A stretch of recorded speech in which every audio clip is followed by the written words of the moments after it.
and then they put it in a trust, but nothing's in their name. Let me say that again. The wealthy and the rich, how they protect their assets, they buy a corporation, an LLC, and they put all their assets in that corporation, property, land. They even buy cars in their, in their corporation. So if something happens and there's a lawsuit, then they're protected because the LLC protects them or the corporation protects them. All right. Well, one of the next best things you can do in real estate is have good personal credit. So you can, how you guys doing? Is to build your credit, because that will give you you'll be able to leverage as your own guarantor instead of trying to bring another investor in sometimes. All right.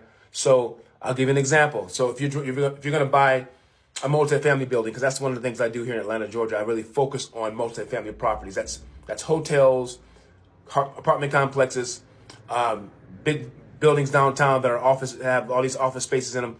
You can buy those, and you can get them. You'll get a loan easily, because they're cash flowing, right? But if you get one, let's say it's making $200,000 a year. If it's it's an apartment complex that has 100 units in it, at $2,000 a month, right? So that's $200,000 a month you're making from that building, right? So that's times 12. That's $24 million a year. Did I say that right? 2 million, 2.4 million. Pardon me, $2.4 million a year for that building, right? So if I want to get a loan to buy it, I can buy the building, but the property is worth 10 times as much as what the rent brings in. So the rent brings in 2.4 million.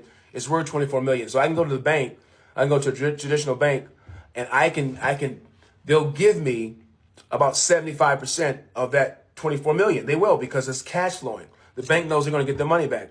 In fact, it's easier to get, listen to this, guys, it's easier to buy a multifamily building with 100 people, 100 units in it than to buy a house. Because the house is one property, and if you buy it and you can't pay the rent on it, or you don't pay the mortgage,